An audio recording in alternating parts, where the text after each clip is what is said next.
Good morning students. अपना आज का टॉपिक है कैंटिलीवर। इसके बारे में बात करते हैं कैंटिलीवर होता है क्या है। अपने लास्ट लेक्चर में बात की थी दंड की कि दंड था एक, दंड में एक उदासीन तल होता है। ठीक है, माना कि ये उदासीन तल ए बी है, ए से लेकर बी तक ये उदासीन तल है, उसका उदासीन अक्ष है ये ए बी। इस उदासीन अक्ष पर, ठीक है, उदासीन अक्ष पर अपने कोई भार लटकाते हैं। मान लो कि ए बिंदु बी बिंदु पर अपने कोई डब्ल्यू भार लटकाया।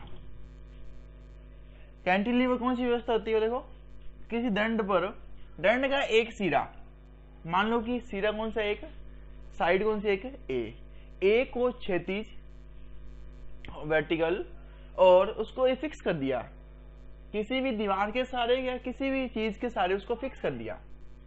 फिक्स मतलब उसको हिला नहीं सकते अपने।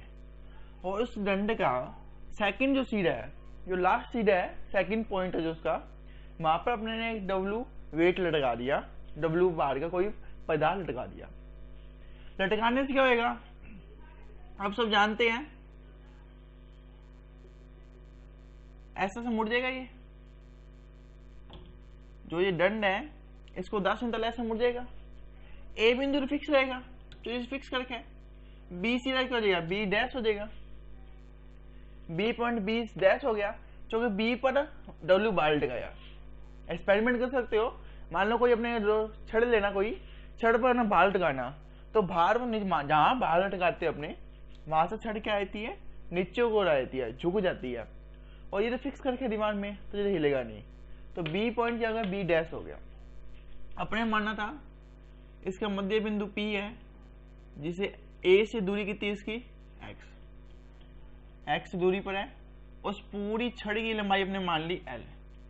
ए से बी तक दूरी कितनी मान ली, एल। यहां लिख देता हूं मैं, ए बी दूरी कितनी मान ली, एल। पी से मध्य बिंदु माना, जिसे दूरी एक्स। कोई पॉइंट लिया है, दूरी नहीं मध्य बिंदु हो, कोई पॉइंट लिया है दंड पर अपने ने पी, जिसे ए से दूरी एक्स है।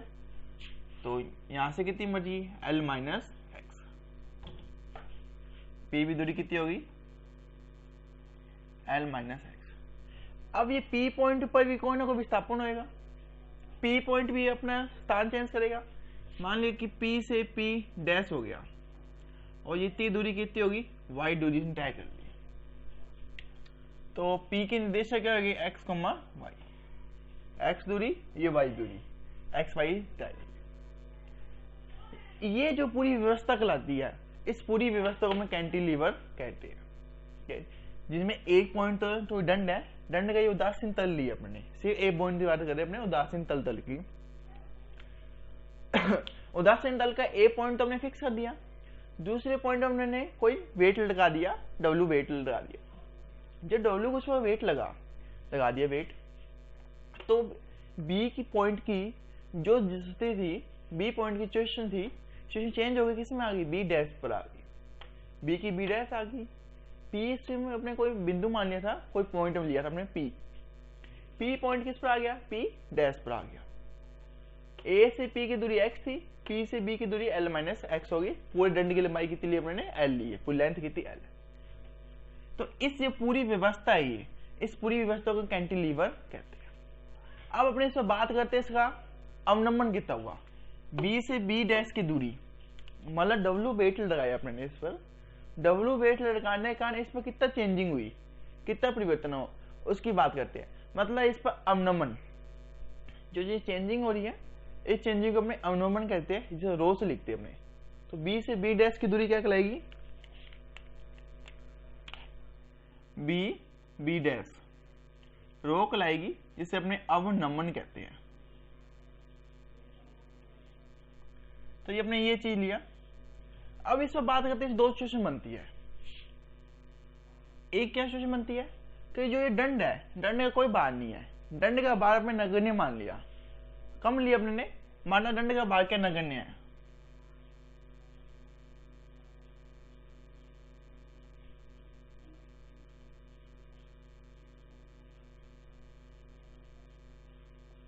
अपने ने भार नगण्य मान लिया, दंड का भार नगण्य मान लिया।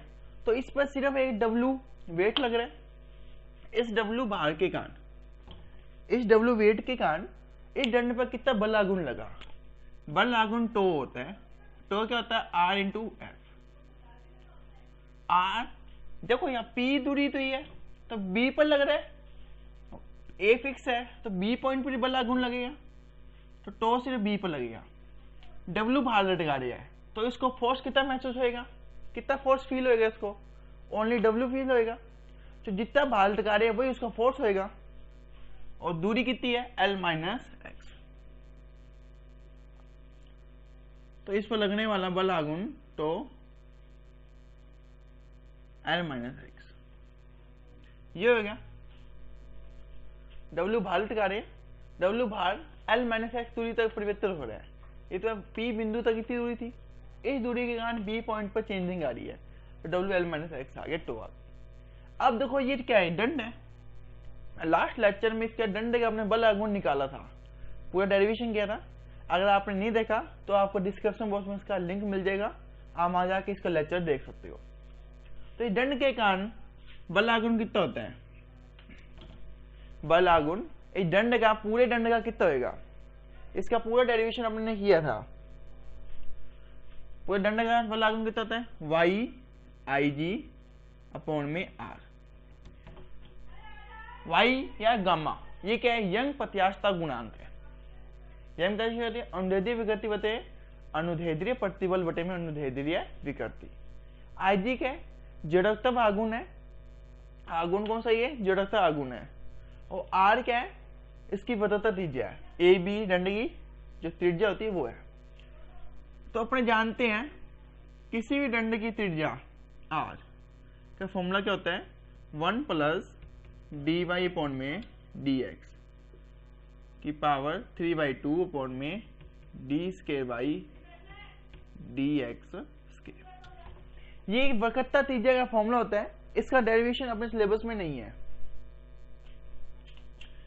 ये D Y upon D X की होल स्केयर होती है यहाँ। 1 plus D Y upon D X की होल स्केयर की पावर पूरी 3/2 upon D square by upon D X square. ये अपना आर का फॉर्मूला होता है। अपने मान के चल रहे हैं कि D Y upon D X की वैल्यू 1 से बहुत छोटी है, मतलब 1 की वैल्यू उसके नगण्य बराबर है। तो इस पूरे वैल्यू को अपने 1 के बराबर ले सकते हैं। जब 1 से छोटी है, इस पूरे को 1 के बराबर ले सकते हैं। इसको रफ कर देते हैं, इधर अपने करते हैं।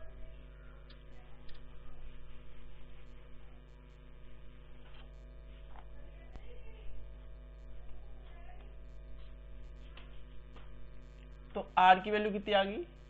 1 अपॉन में डी स्केयर वाई अपॉन में डी एक्स के। इसको उल्टा कर दिया, जो मुझे 1 अपॉन आर की वैल्यू चाहिए थी, तो इसको मैं उल्टा कर रहा हूं।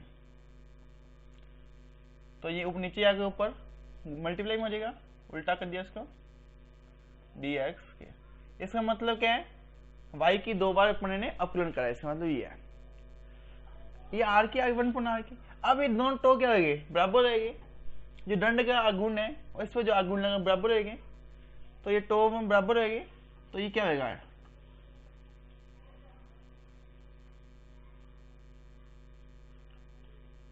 यहां मैं 1 अपॉन आर की वैल्यू फिट कर रहा हूं।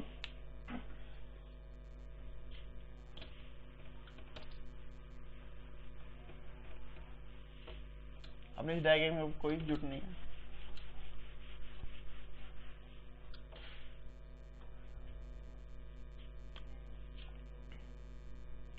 W L minus X Y I जी।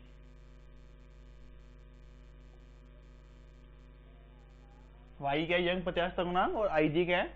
जड़त्व आघूर्ण है। तो इसको अपने यूं लिख सकते हैं, डी स्केयर वाई अपॉन में D X square Y I G is equal to W L minus X. ये पुट कर दी वैल्यू अपने ने, डी एक्स की ओर जाके चल जाएगा। इसको मैं यूं लिख रहा हूं, डी वाई अपॉन में डी एक्स। जब अपने को समाकलन करते हैं, सॉरी अवकलन करते हैं, तो इसको इस टाइप में लिखते हैं, उसका डबल अवकलन करना होता है। तो इसको मैं खोल रहा हूं, इसका पूरा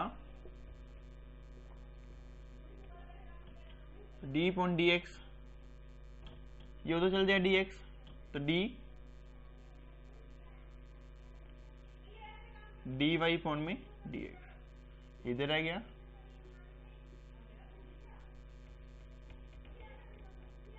ds इधर आ गया। दोनों तरफ हमने इंटीग्रेशन कर रहे हैं, समाकलन कर रहे हैं। तो इस समाकलन निशान से d कैंसिल आउट हो गया, यहाँ क्या बचा है dy अपॉन में dx y ds इधर आकर हो जाएगा, मल्टीप्लाई हो गया। dx मतलब x से साथ करने, w बार आ गया, l minus x dx। l क्या है, कांस्टेंट के रूप में बिहेव करेगा, x एक कोफिशिएंट है, ये कांस्टेंट है, कोफिशिएंट है।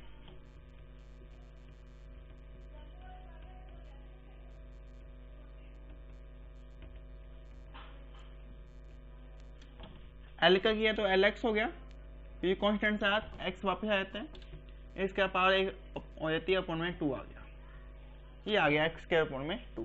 प्लस में एक कांस्टेंट आता है जिसे हमने c नाम दे दिया, इस कांस्टेंट क्या माना मैंने c। अब देखो a बिंदु पर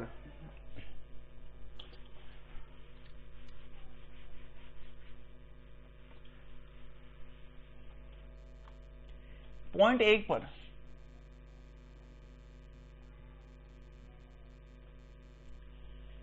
पर दूरी कितनी होगी दीवार से उसकी, जहां फिक्स करा उसको तल में, a पॉइंट पर कोई दूरी नहीं होगी, तो a फिक्स करके x 0 होगा। जब x 0 होगा तो p बिंदु कोई चेंजिंग नहीं आएगी, तो dy अपॉन में dx भी कितना होगा 0 होगा। जो कोई 0 दूरी पर कोई चेंज ही नहीं आएगी, सामने कोई दूरी तय नहीं करेगा, तो x 0 दूरी है दीवार की, मतलब यहाँ फिक्स करके मैंने, तो इस बोर्ड की और इस मार्कर की दूरी कितनी है 0 है ऐसी, तो इस दूरी में परिवर्तन कितना होगा 0 होगा। तो मैं इस इक्वेशन में रख रहा हूँ c की वैल्यू फाइंड करने के लिए वैल्यू, तो ये 0 हो गया, x वैल्यू 0 की, तो ये 0 w into 0 minus 0 plus c, तो c की वैल्यू कितनी आ गई 0। इसमें वैल्यू पुट करते हैं हमने,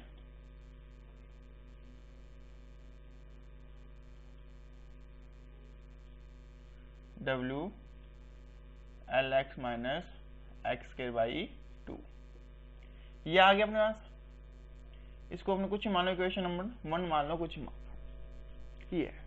अब अपने बात करते हैं बिंदु ए पर था, अब पॉइंट बी पर, पॉइंट बी तक मुझे जाने के लिए कितनी दूरी तय करनी पड़ेगी, दंड की जितनी लंबाई उतनी तय करनी पड़ेगी। अगर मैं पॉइंट बी तक जाने की कोशिश कर रहा हूं, मान लो पॉइंट ए से बी जाना है, ए पर बात कर ली, अब बी तक बात करनी है, वो तो जितनी दंड की लंबाई उतनी है कितनी है एल, तो एक्स की लिमिट क्या बनेगी 0 से लेकर एक्स तक, 0 टू एल।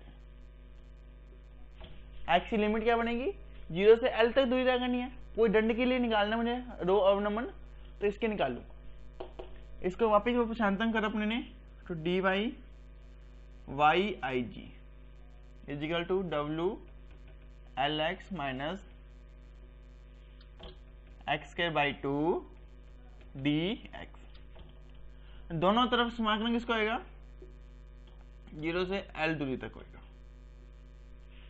क्यों 0 से एल इसलिए लिया मैंने, क्योंकि इसमें जो परिवर्तन आएगा पूरे दंड के लिए लिया, दंड की लंबाई शुरू में कितनी मानी थी हमने एल, और जो बी से बी पॉइंट में ऐसे सिचुएशन चेंज हुई थी, बी डैश यहाँ बिंदु आया था, इसका अंतर क्या था रो नमन था, मतलब इसमें जो परिवर्तन होगा वो रो के बराबर होगा, तो उसे अपने रो की वैल्यू आ जाएगी। तो यहाँ से अपने रो का निकाल लेते मान कि रो की वैल्यू कितनी आएगी, तो इसका समाकलन करना होगा अपने को, समाकलन किसके थ्रू अपने को करना है 0 से एल के थ्रू, तो वाई आई जी बाहर आ गया,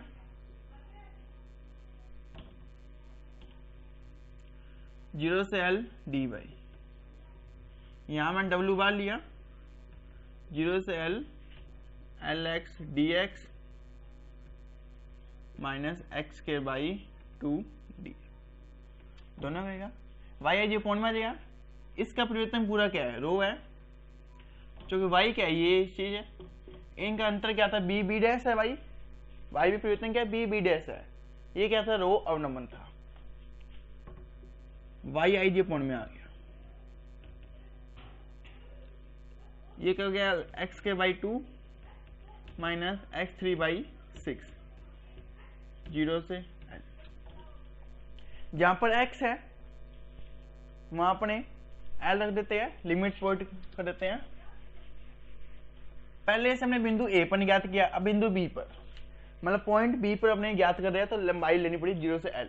पहले 0 जो ली थी, जो दीवार और पॉइंट A की कोई दूरी नहीं थी, इसलिए 0 ली थी।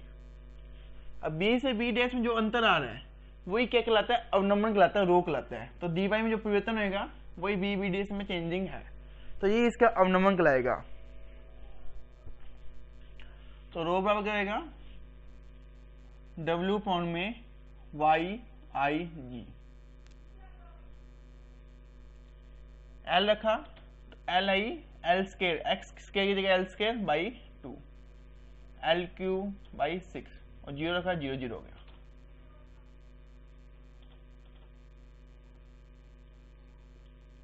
L cube by 2 minus L cube by 6, LCM लेके 16 हो गई, ये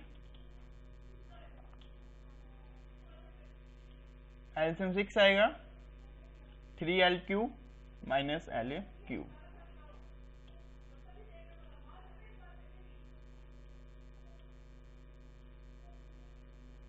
टू L क्यूब बटे में 6,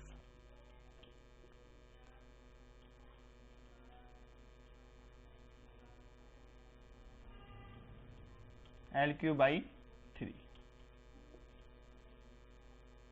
यह है अपना रो अवनमन आया, जो A B बिंदु पर इतना अवनमन है, मतलब B बिंदु W बाहर लटकाने पर उसमें जो चेंजिंग होगी पॉइंट पर वो कितनी होगी, ये होगी रो बराबर W L क्यूब 3, ये अपना फॉर्मूला डेरिवेशन हुआ। कितना वो रो के अवनमन है कि W बाहर लटकाने पर, दंड का हमने भार क्या लिया था, नगण्य लिया था, दंड का कोई भार नहीं है। W बाहर लटकाने पर अपने को B डैश कितनी चेंजिंग होगी, W भार है ये, L लंबाई, दंड कितना बड़ा लिया है, Y क्या है, गामा इसको Y कहते हैं, यंग प्रत्यास्थ गुणांक, IG क्या है, जड़त्व आगुण है। तो इतना इसमें अवनमन है। यहाँ पर IG का फॉर्मूला में डेरिवेशन किया था, आयताकार के लिए अलग, वर्ताकार के लिए अलग, उसका मान रख के अपने वैल्यू निकाल सकते हैं। तो ये था अपने कैंटिलीवर की पहली सिचुएशन थी, ये जब दंड का भार क्या लिया है, नगण्य है। अपने नेक्स्ट लेक्चर में करेंगे कि दंड का भार में भी कोई ना कोई भार होगा, दंड का भार नगण्य लिया है, अपने मानने की दंड का कोई ना कोई भार है, दंड का कोई ना कोई अपना वजन है इसका, उसके कारण कितना रो अवनमन आएगा, तो उसका फॉर्मूला डेरिवेशन करेंगे। तो अपना आज का टॉपिक यहीं समाप्त होता है। अगर आपको डाउट है तो मेरे कमेंट करके पूछ सकते हो। हमारे चैनल को सब्सक्राइब कीजिए, वीडियो को लाइक जरूर करना और शेयर जरूर करना। Thank you.